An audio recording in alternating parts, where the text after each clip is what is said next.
إن الحمد لله نحمده تعالى ونستعينه ونستغفره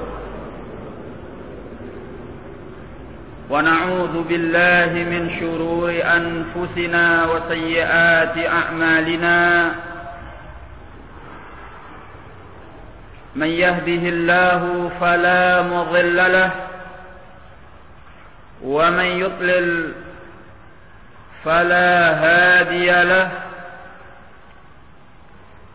أشهد أن لا إله إلا الله وحده لا شريك له وأشهد أن محمدا عبده ورسوله أما بعد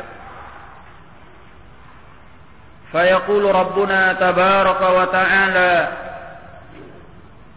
يا أيها الذين آمنوا اتقوا الله حق تقاته ولا تموتن إلا وأنتم مسلمون يا أيها الذين آمنوا اتقوا الله وقولوا قولا سديدا يصلح لكم أعمالكم ويغفر لكم ذنوبكم ومن يطع الله ورسوله فقد فاز فوزا عظيما يقول نبينا عليه الصلاة والسلام فإن أصدق الحديث كتاب الله وخير الهدي هدي محمد صلى الله عليه وعلى آله وسلم وشر الأمور محدثاتها فإن كل محدثة بدعة وكل بدعة ضلالة وكل ضلالة في النار. معاشر الإخوان rahimani wa rahimakumullah. Pada sore hari ini kita melanjutkan kembali pelajaran kitab Tauhid yang mana kita sampai pada bab ad-du'a ila syahadati an la ilaha illallah. Ajakan atau seruan kepada syahadah la ilaha illallah. Pada pelajaran yang lalu kita sudah membaca ayat maupun hadis-hadis yang termaktub di dalam bab ini.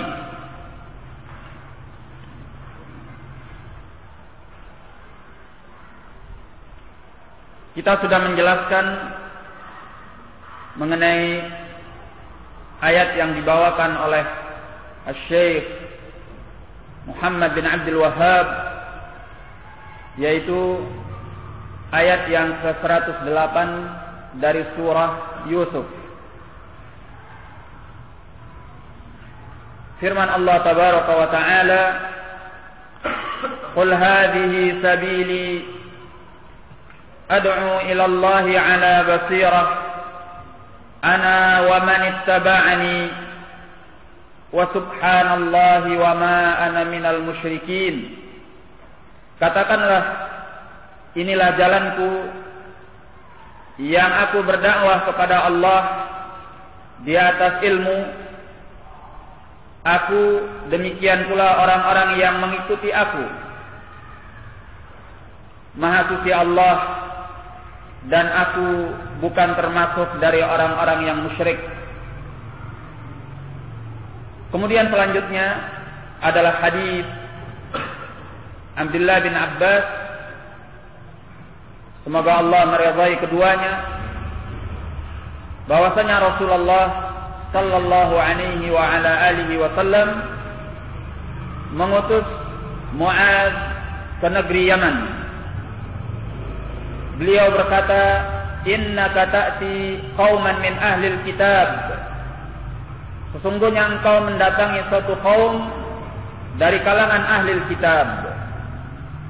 Falyakun awwala ma tad'uuhum ilaih syahadatu an la ilaha illallah, maka hendaklah perkara pertama yang engkau dakwahkan kepada mereka yaitu syahadah la ilaha illallah. Wa fi riwayah, dalam sebuah riwayah, ila ayyuhidullah, kepada mereka mentauhidkan Allah. Fa inhum ata'uka lidzalik, jika mereka mentaatimu untuk yang demikian itu, fa'alimhum, maka beritahukan kepada mereka, annallaha aftarada alaihim khamsa salawatin fi kulli yaumin wa lailah. Beritahukan kepada mereka bahwasanya Allah menfardukan atas mereka salat yang 5 waktu pada setiap hari dan malamnya.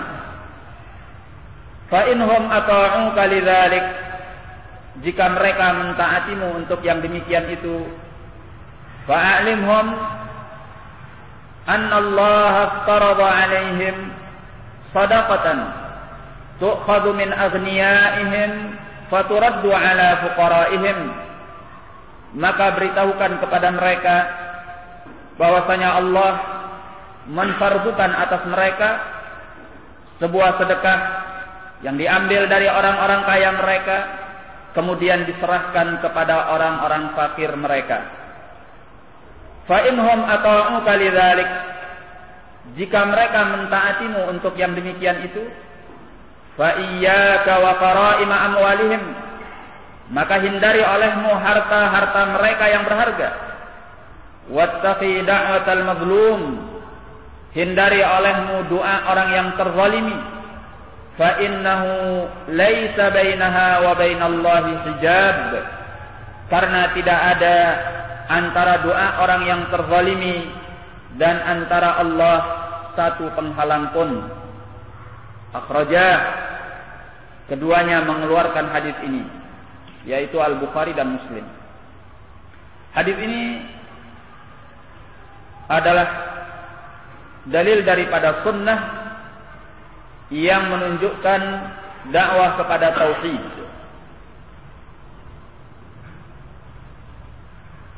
Di sini disebutkan bahwa Nabi sallallahu alaihi wa ala alihi wasallam mengutus Mu'adz ke negeri Yaman. Disebut dengan Yaman karena negeri ini berada di arah sebelah kanan Ka'bah. Dan sebaliknya, Asy-Syam disebut dengan negeri Syam karena dia berada di arah sebelah kiri Ka'bah.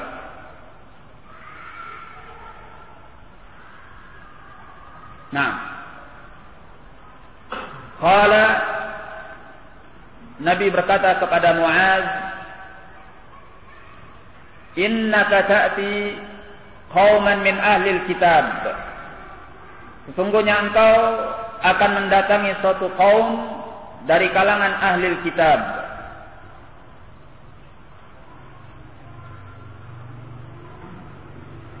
Peringatan Nabi sallallahu alaihi wa ala alihi wasallam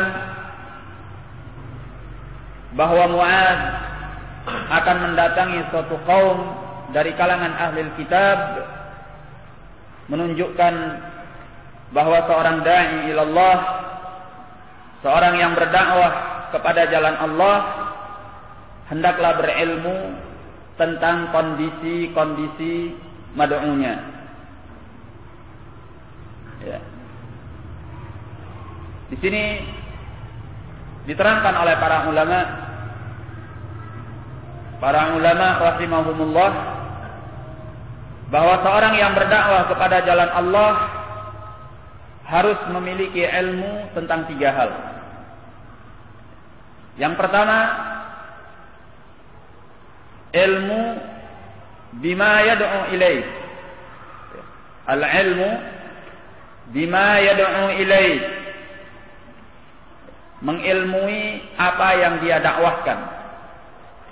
Artinya bahwa dia menyampaikan kepada manusia, mengarahkan kepada manusia ilmu yang telah diturunkan oleh Allah Jalla wa Ala kepada Rasulnya sallallahu alaihi wa ala alihi wasallam, maka dia tidak berdakwah dengan kebodohan, tidak menyampaikan kebodohan, tidak menyampaikan hawa nafsu, tidak menyampaikan perkara yang dibuat-buat, yang diada-adakan di dalam Islam. Tidaklah yang dia sampaikan melainkan ilmu. Sehingga ketika dia mengucapkan sesuatu, dia berkata di atas ilmu. Ini yang pertama. Al-ilmu bima yad'u ilaih. Mengilmui apa yang dia dakwahkan. Yang kedua, al-ilmu biman yad'u ilaih. Mengilmui tentang orang yang dia berdakwah kepadanya. Ya. Artinya bahwa hendaklah dia mengetahui kondisi orang yang dia dakwahi, ya. Kondisi audiensnya. Apakah orang ini termasuk orang yang didakwahi dengan cara menyampaikan hikmah, ilmu kitab wa sunnah, itu sudah cukup untuknya, ya. Mengajarinya tentang kitabullah, mengajarinya tentang sunnah Rasulullah sallallahu alaihi wa ala alihi wasallam, itu sudah membuatnya beragama dengan baik.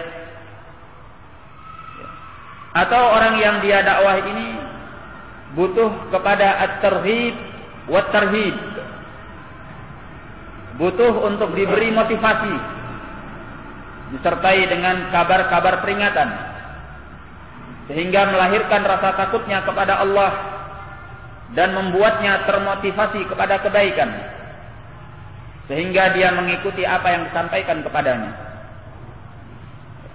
Atau dia seorang yang membutuhkan al-mujadalah billati hiya ahsan, orang yang membutuhkan dialog dengan cara yang baik, karena dalam pikirannya, dalam otaknya terdapat syubhat, ya, kerancuan-kerancuan berpikir yang harus dibersihkan, yang harus dibantah, yang harus diarahkan kepada jalan yang benar.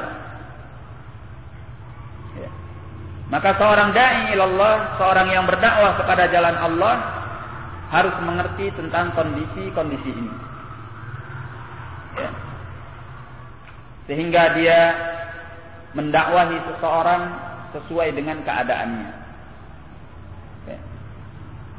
Sebab kalau dia tidak mendakwahi seseorang sesuai dengan keadaannya, apa yang dia dakwahkan kepada orang itu bisa jadi mentah.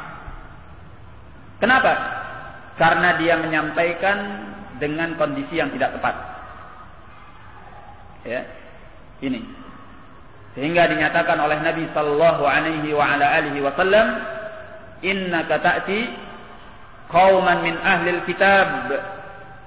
Sungguhnya engkau akan mendatangi suatu kaum dari kalangan ahlil kitab. Artinya bahwa yang akan didatangi oleh Muaz adalah orang-orang yang mereka punya ilmu kitab.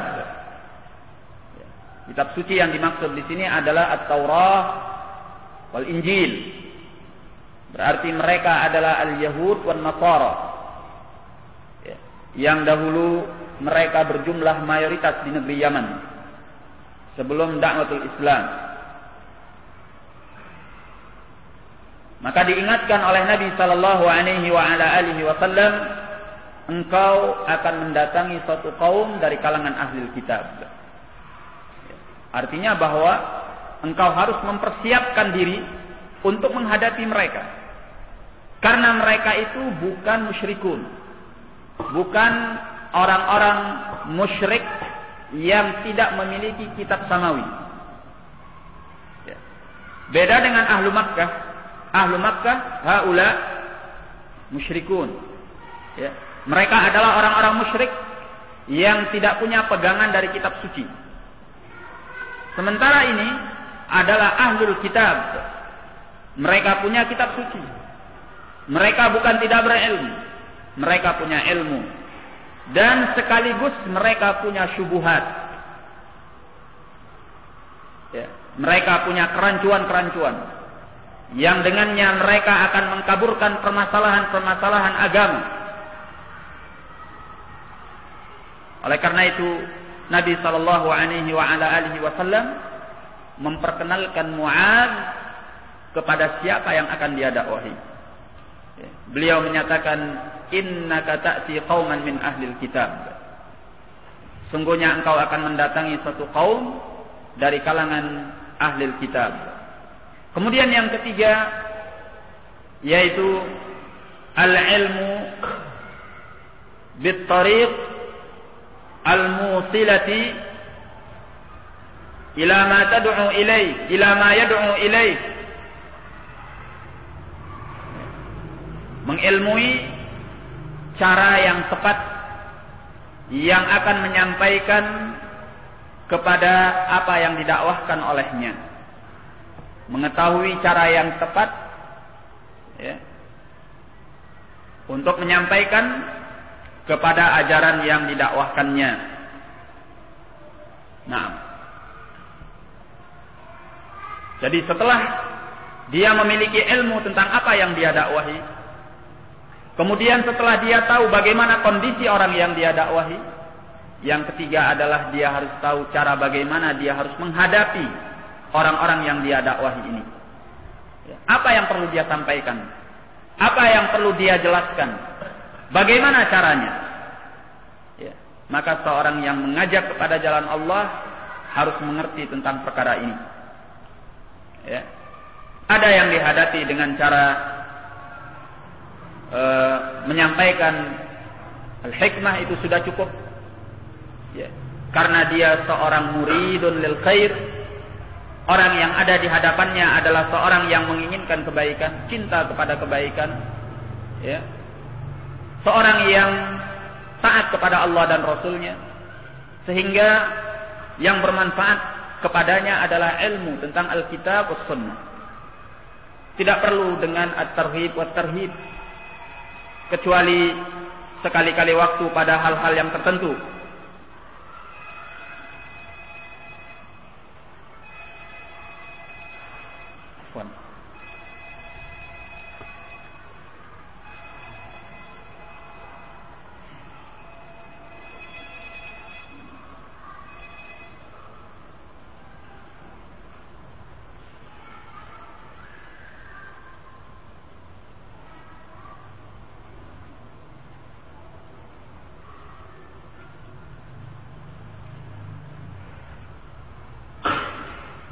Naam.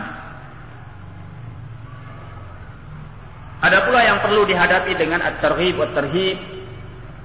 Ada pula yang perlu dihadapi dengan al-mujadalah billati hiya ahsan. Ada pula yang dihadapi dengan sikap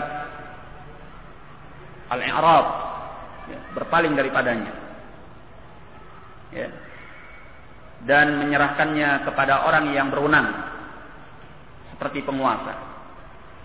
Di antara mereka yang disikapi seperti ini adalah ashabul bidah, yang tidak bermanfaat bagi mereka nasihat-nasihat, ya. Yang tidak bermanfaat bagi mereka arahan-arahan. Tidak pula at-targhib wa tarhib. Tidak pula al-mujadalah billati hiya ahsan, dialog dengan cara yang baik.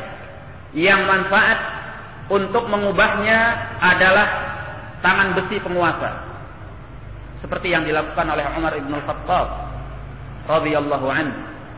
Ada orang yang berubah setelah dia mendapatkan kekerasan. Ada. Jadi seorang harus mengerti bagaimana cara untuk mendakwahi orang yang diinginkan kebaikannya. Tapi tentunya semua ini dengan pertimbangan antara maslahah wal mafsadah, kebaikan dan kerusakan, dan dilakukan di atas ilmu. Baik. Kemudian pernyataannya, falyakun awwala ma tad'uuhum ilaihi syahadatu an la ilaha illallah. Maka hendaklah yang pertama engkau dakwahkan kepada mereka adalah syahadah la ilaha illallah.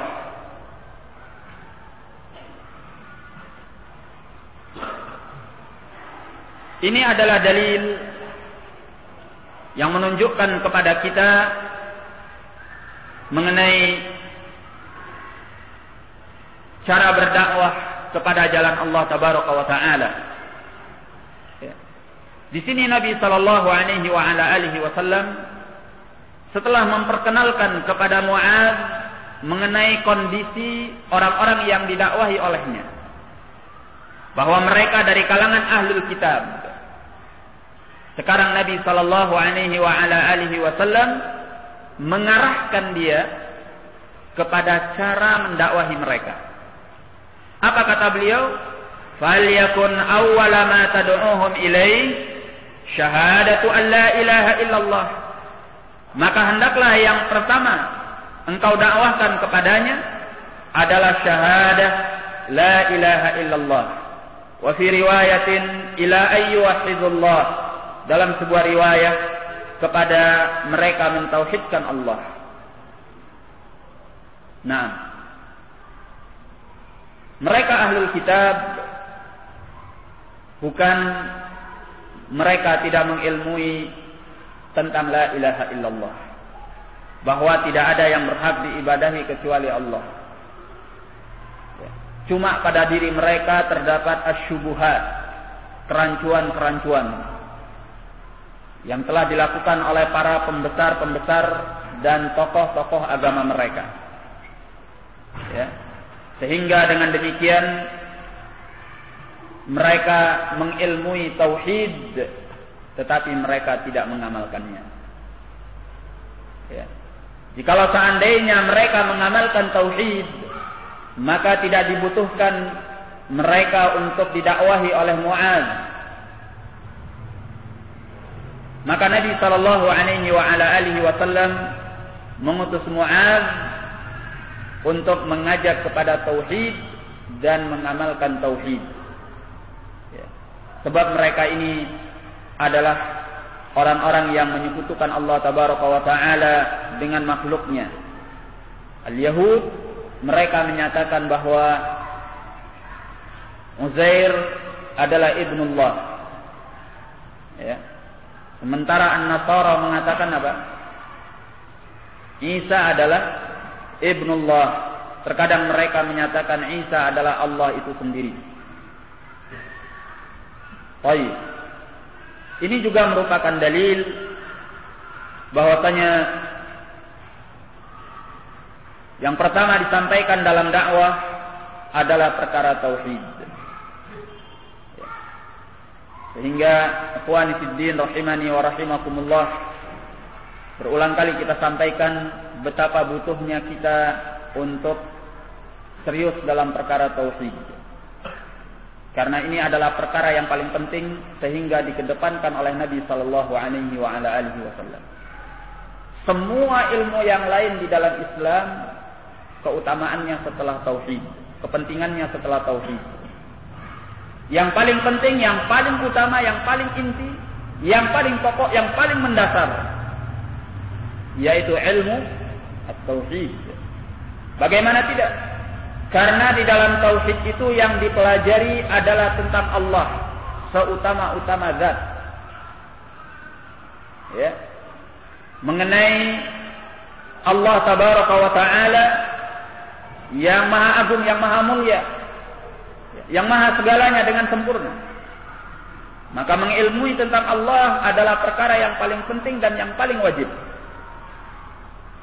Nah, maka disebutkan di sini, apabila mereka telah menyaksikan bahwa la ilaha illallah, barulah mereka diberitahu tentang kewajiban-kewajiban yang lainnya.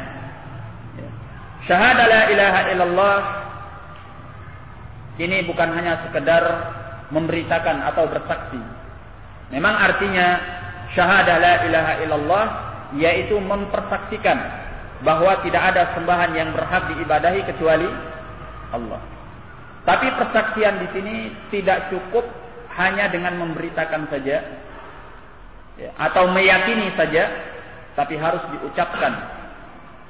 Ya. Dikatakan oleh Syekhul Islam bin Taimiyah rahimahullah bahwasanya para ulama sepakat seorang yang meyakini la ilaha illallah di dalam hatinya, tetapi tidak pernah mengucapkan la ilaha illallah, maka dia bukan seorang yang muslim. Ya, maka dia bukan seorang yang muslim. Ini dengan kesepakatan para ulama tanpa khilaf. Maka seorang yang muslim itu di samping meyakini dengan hati, dia harus mengucapkan. Ya. Dalilnya apa? Dalilnya adalah hadis yang diriwayatkan oleh Al-Imam Al-Bukhari rahimahullah. Ya.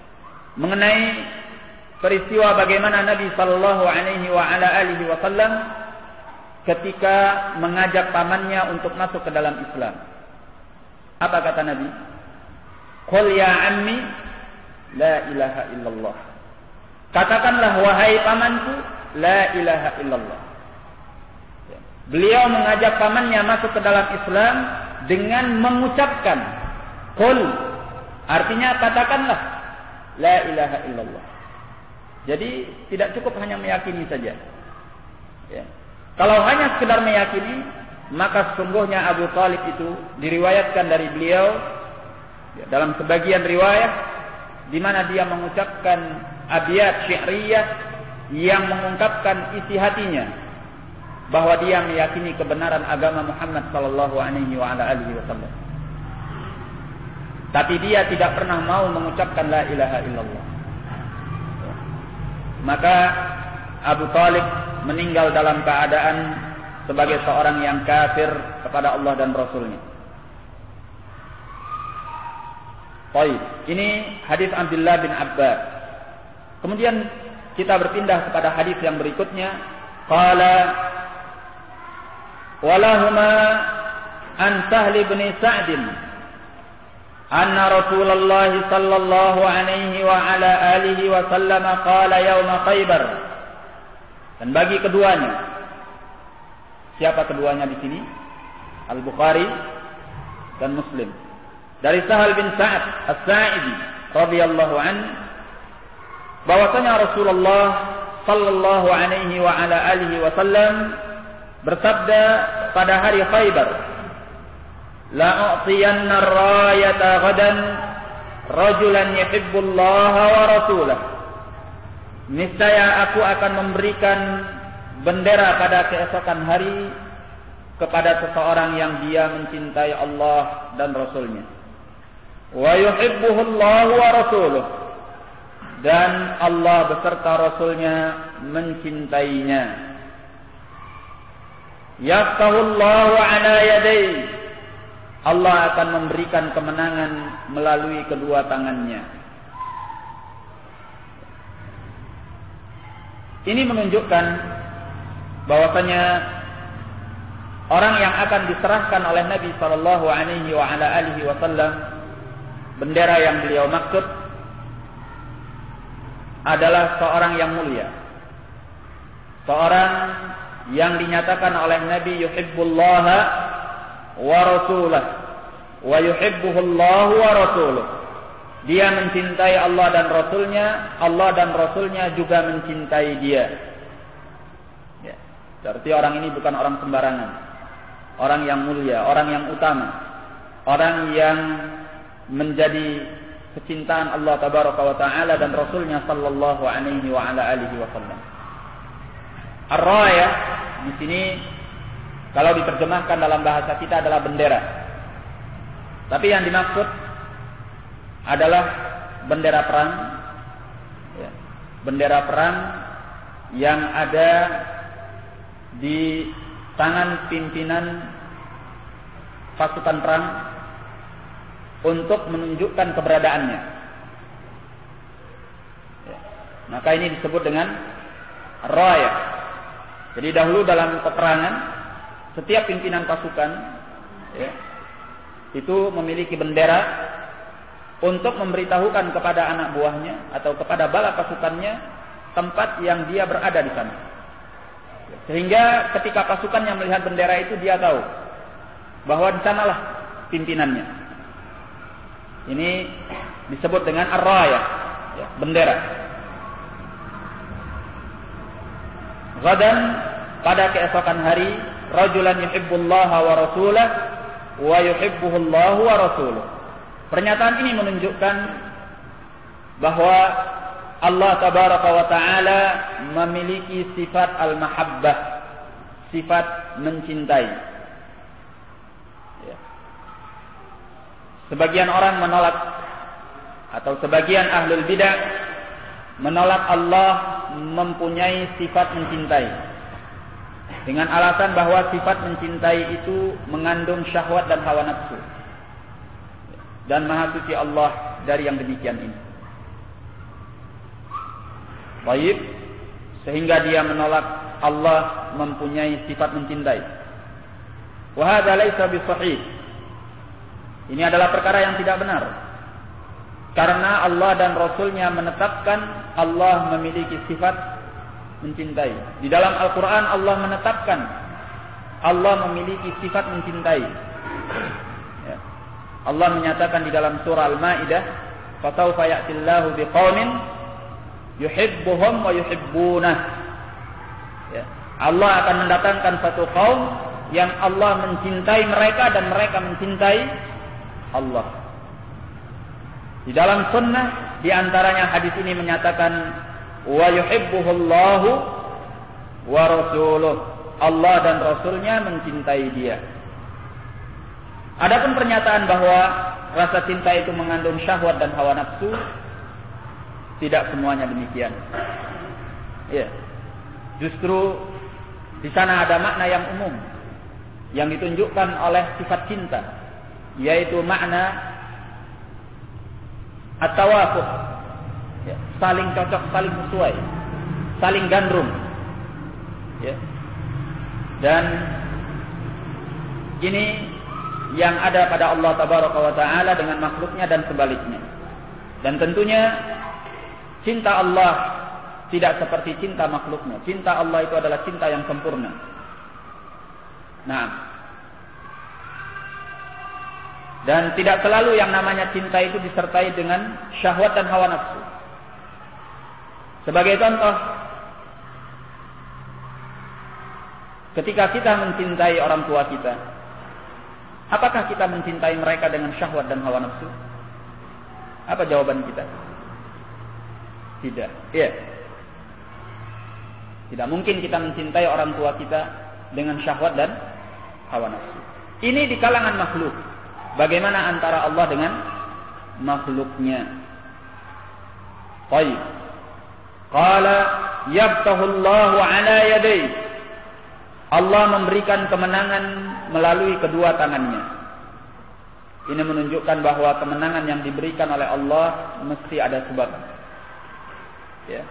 Tidak mungkin kemenangan itu datang dengan sendirinya tanpa sebab. Allah akan menolong orang-orang yang beriman selama mereka mendatangkan sebab pertolongan Allah, yaitu mereka membela agama Allah tabaraka wa ta'ala. Ya. Selama mereka membela agama Allah, pasti mereka akan ditolong oleh Allah. In tansurullah yansurkum wa yutsabbit aqdamakum. Jika kalian menolong Allah, Allah akan menolong kalian dan Allah akan kokohkan kaki-kaki kalian. Qala fabata an-nasu yaduquna lailatahum. Maka manusia bermalam hari dalam keadaan larut dalam pembicaraan pada malam itu. Ayyuhum yu'taha, mana di antara mereka yang akan diberikan bendera itu. Ya. Ini menunjukkan ikhwani fiddin rahimani wa rahimakumullah, bahwasanya para sahabat itu sangat mencintai kepada kebaikan, sangat termotivasi untuk kebaikan, sehingga seperti yang dinyatakan oleh para ulama kita, tidak ada satu kebaikan pun melainkan mereka akan berlomba kepadanya. Ini sifatnya as-sahabah. Ya. Ma min khairin illa wa sabaquna ilaih. Tidak ada satu kebaikan melainkan mereka telah mendahului kita kepadanya. Ini as-sahabah.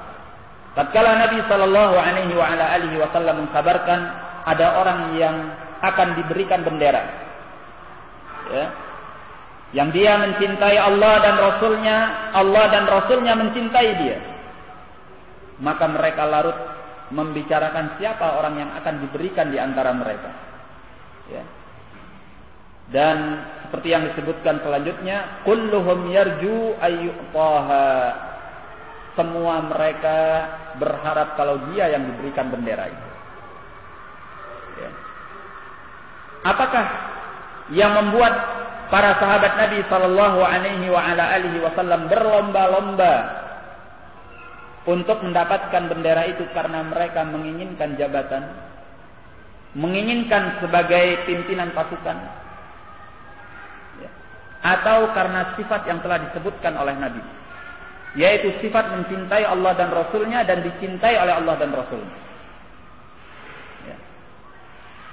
Tentunya jawaban kita bahwa yang membuat mereka berlomba-lomba untuk diangkat sebagai pimpinan pasukan dan diberikan bendera itu karena sifat yang telah dijelaskan oleh Nabi sallallahu alaihi wasallam. Apa sifat itu? Mencintai Allah dan Rasulnya serta dicintai oleh Allah dan Rasulnya, ya. Disebutkan dalam sebagian riwayat, Umar ibn Khattab mengatakan, aku tidak pernah menginginkan sebuah kepemimpinan kecuali pada hari itu. Kenapa? Karena sifat yang telah disebutkan ini jaminan mutu dari Nabi sallallahu alaihi wasallam, bahwa orang yang akan diberikan bendera itu orang yang cinta kepada Allah dan Rasulnya, dicintai oleh Allah dan Rasulnya. Jaminan dari Nabi sallallahu alaihi wasallam, ya. Siapa yang tidak mau kalau dia dinyatakan mencintai Allah dan Rasulnya, dan Allah serta Rasulnya mencintai dia? Seorang mukmin sejati pasti akan menginginkan hal itu. Makanya semua para sahabat menginginkan bahwa dia yang diberikan bendera tersebut. Bukan karena semata-mata jabatan yang dijanjikan, ya. Karena bagi mereka kepemimpinan duniawiyah tidak memiliki nilai apa-apa, ya. Bagi mereka yang terpenting adalah Allah dan Rasulnya. Sebab mereka sangat mencintai Allah dan Rasulnya sallallahu alaihi wasallam. Nah, ini menunjukkan pula bahwa kita boleh mengharapkan sebuah kepemimpinan, ya, sebuah kedudukan, sebuah jabatan, dengan syarat bahwa di dalamnya ada keutamaan agama yang akan kita raih, kemuliaan agama yang akan kita raih, bukan demi salah satu kepentingan duniawi, ya. Oleh karena itu, ikhwani fid din rahimani wa rahimakumullah, kita masih ingat doa di dalam Al-Quran ketika kita diajari oleh Allah tentang ucapan ibadur rahman. Apa ucapan mereka? Wa ibadur rahmanil ladzina yaqulun rabbana hab lana min azwajina wa dzurriyyatina qurrata a'yun waj'alna lil muttaqina madza imama. Kata Allah dalam ayat ini, dan hamba-hamba Allah yang maha pengasih, mereka mengatakan, wahai Rabb kami, berikan kepada kami pasangan-pasangan dan anak-anak keturunan yang menyejukkan hati dan jiwa kami, dan jadikanlah kami semua sebagai para pemuka, sebagai para pemimpin bagi orang-orang yang bertakwa. Dijelaskan oleh Ibnul Qayyim rahimahullah bahwa kepemimpinan di sini adalah kepemimpinan dalam hal agama, bukan dalam perkara duniawiyah. Dan ini adalah kepemimpinan yang hendaknya diminta oleh setiap hamba, di mana dia menjadi seorang pemimpin dalam agama. Tujuannya apa? Tujuannya apa dia menjadi seorang pemimpin, seorang pemuka di dalam agama, menjadi seorang tokoh di dalam agama? Siapa yang tahu? Apa tujuannya? Tujuannya adalah agar dia ditauladani oleh manusia dalam hal kebaikan, ya. Agar dia dicontoh oleh manusia di dalam kebaikan, karena dia adalah pemimpinnya, pemimpin kebaikan, ya. Maka tatkala dia ditauladani, dia dicontoh, dia ditiru, dia diikuti di dalam perkara-perkara yang baik, maka dia akan mendapatkan pahala dari Allah, dari setiap orang yang mentauladaninya, orang yang menirunya, orang yang mencontohnya, orang yang mengikutinya. Bukankah Nabi sallallahu alaihi wasallam bersabda sebagaimana dalam hadis ini di akhir al-hadis, la ayyahdiyallahu bika rajulan wahidan khairul laka min humrin na'am. Seandainya Allah memberi hidayah melewatimu seseorang saja, khairul laka min humrin na'am, itu lebih baik bagimu daripada onta-onta yang merah. Dalam riwayat lain beliau menyatakan, man dalla ala khairin falahu mithlu ajri fa'ilih. Barang siapa yang menunjukkan kepada kebaikan, maka dia akan mendapatkan seperti pahala orang yang melakukannya. Coba bayangkan, jikalau seandainya seorang menjadi tauladan, menjadi orang yang diikuti, orang yang ditiru, orang yang dijadikan sebagai contoh di dalam kebaikan. Ya. Setiap dia melakukan satu kebaikan, maka orang lain mengikuti dia. Maka masing-masing orang itu mengirimkan pahala kepadanya. Artinya bahwa dia mendapatkan pahala dari orang yang mengikuti dia. Semakin banyak pula pahalanya. Dan ini tidak akan pernah berhenti walaupun dia telah meninggal. Ya. Kenapa? Karena ini adalah termasuk daripada amal jariyah. Ya. Di antaranya seperti apa yang dinyatakan oleh Nabi, aw ilmin yuntafa'u bihi, atau ilmu yang diambil kemanfaatan dengannya. Demikian pula sabda Nabi sallallahu alaihi wasallam, man sanna fil islami sunnatan hasanah falahu ajruha wa ajru man 'amila biha. Barang siapa yang mencontohkan di dalam Islam sebuah tauladan yang baik, maka dia akan mendapatkan pahalanya dan pahala orang yang melakukannya. Ya, walam yanqusu dzalika min ujurihim syai'a. Ya. Dan yang demikian itu tidak akan mengurangi pahala mereka sedikit pun. Nah, beramal kemudian mendapatkan pahala itu tidak gampang. Ini ada pahala yang gratis. Engkau tidak usah berbuat apa-apa. Hanya dibutuhkan engkau mengajarkan sesuatu, engkau mentauladankan sesuatu, yang kemudian orang lain mengikutimu, mentauladanimu, menirumu. Ya.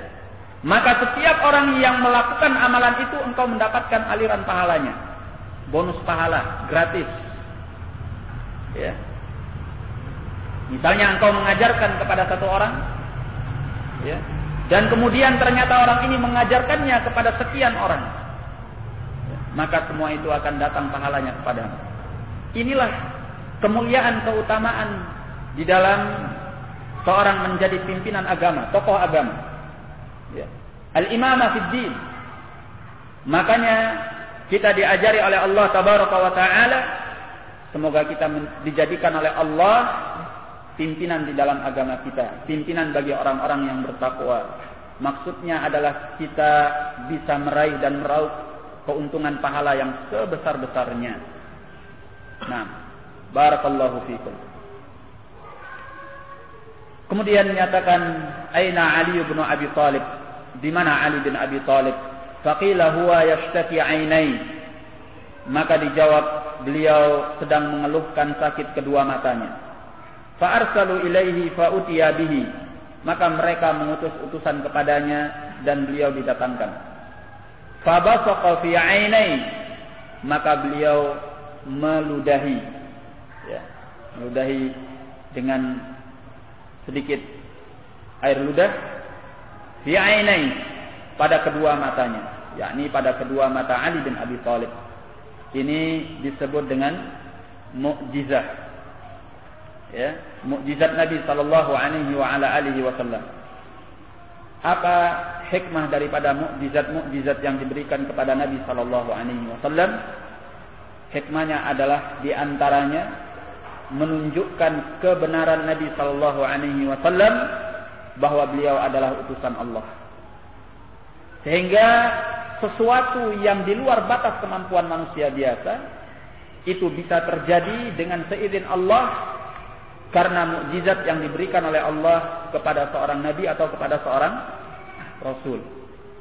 Nah, dan ini tentunya akan membuat semakin yakin orang-orang yang beriman kepada Nabi sallallahu alaihi wasallam kepada kebenaran agamanya.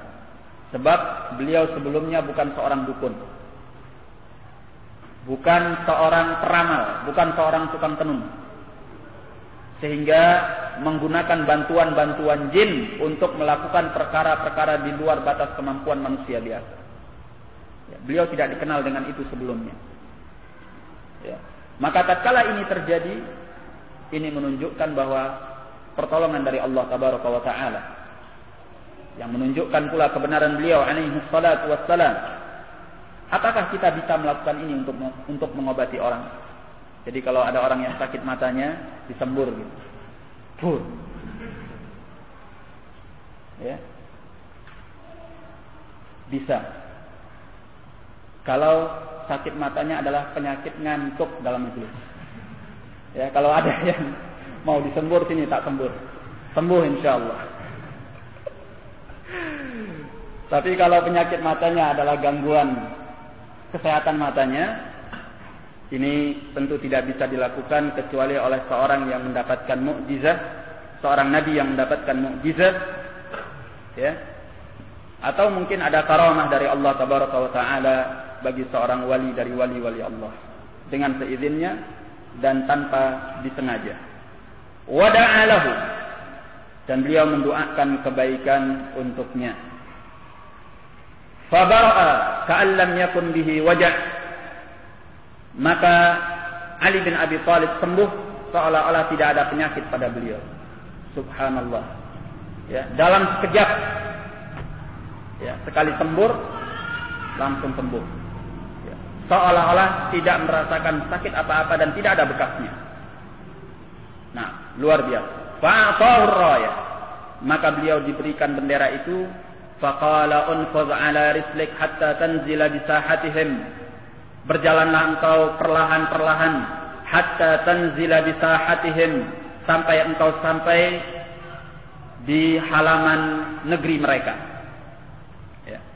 Kenapa Nabi sallallahu alaihi wasallam memerintahkan Ali bin Abi Thalib untuk berjalan secara perlahan-perlahan? Karena al-Yahud adalah orang yang paling curang, orang yang paling pengkhianat, sehingga mereka mungkin berbuat apa saja untuk menghancurkan kaum muslimin yang mereka dengki. Makanya Nabi sallallahu alaihi wasallam memerintahkan Ali bin Abi Thalib untuk berjalan secara perlahan-perlahan dengan waspada, khawatir ada kecurangan dari orang-orang Yahudi yang tiba-tiba menyerang mereka atau membantai mereka. Nah, thumma du'uhum ilal Islam. Kemudian ajaklah mereka kepada Islam. Ini menunjukkan bahwa peperangan itu juga harus dimulai dengan dakwah, ajakan kepada Islam. Ya. Maka mana letaknya hal ini pada orang-orang yang melakukan peledakan-peledakan dan bom-bom bunuh diri? Kalau memang itu jihad, harus dimulai dengan dakwah kepada Islam. Sementara mereka melakukan itu tanpa dakwah dan bahkan membuat kerusakan di tengah-tengah manusia, bahkan pula di tengah-tengah kaum muslimin. Wa akhbirhum bima yajibu alaihim min haqqillahi ta'ala fi. Beritakan kepada mereka tentang apa yang wajib atas mereka dari hak Allah Subhanahu wa taala di dalam Islam. Ya, kewajiban itu diterangkan setelah mereka didakwahi kepada Islam. Fa wallahi la yahdiyallahu bika rajulan wahidan khairul laka min humrin na'am. Maka demi Allah, seandainya Allah memberi hidayah melaluimu kepada seseorang saja, khairul laka min humrin na'am, itu akan lebih baik untukmu daripada onta-onta yang merah.